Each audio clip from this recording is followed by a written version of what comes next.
गोष्ट म्हणजे एका व्यक्तीची मी तुम्हाला सांगते की हा व्यक्ती कोण होता. तर कोणी एकेकाळी तो लोकशाहीवर खूप छान छान भाषणं द्यायचा. तो म्हणायचा की लोकशाही अत्यंत चांगली पाहिजे, विरोधी पक्ष खूप म्हणजे हे जे सगळे सत्ताधारी आहेत खूप भ्रष्ट आहेत, अमुक तमुक, यांना काढून फेकून दिलं पाहिजे वगैरे वगैरे भाषणं द्यायचे. लोक एकदम प्रेरित झाले की अरे बाबा काय मस्त भाषण देतोय. आणि त्याला निवडून दिलं लोकांनी. निवडून दिल्याबरोबर त्यांनी विरोधी पक्ष संपवला, मीडियाला पूर्णपणे ताब्यात घेतलं, सगळे विरोधी जे जे बोलायचे त्या सगळ्यांना संपवलं. हा व्यक्ती कोण आहे? नाही नाही नाही नाही नाही नाही मोदींची दूरदूरपर्यंत संबंध नाहीये.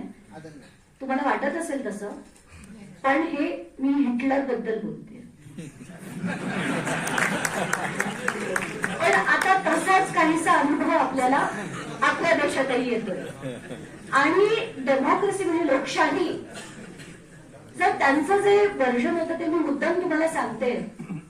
ते काय म्हणायचे की एक कोंबडी, त्याला कोणीतरी विचारलं लोकशाही म्हणजे काय. त्यांनी एक कोंबडी उचलली आणि तिचं एक एक पीस उपटत गेले. ती प्रत्येक वेळेस कळवळायची. ती पूर्ण त्याची पिसं काढून ती रक्तबंबाळ कोंबडी त्यांनी खाली टाकली आणि तिला काही 4 दाणे टाकले आणि ती कोंबडी ते चालत चालत पुढे गेले. ते दाणे टाकत टाकत ती कोंबडी त्यांच्या मागे मागे मागे मागे गेली.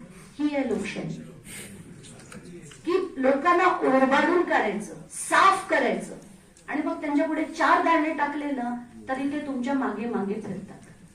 ही लोकशाही आहे. आणि हे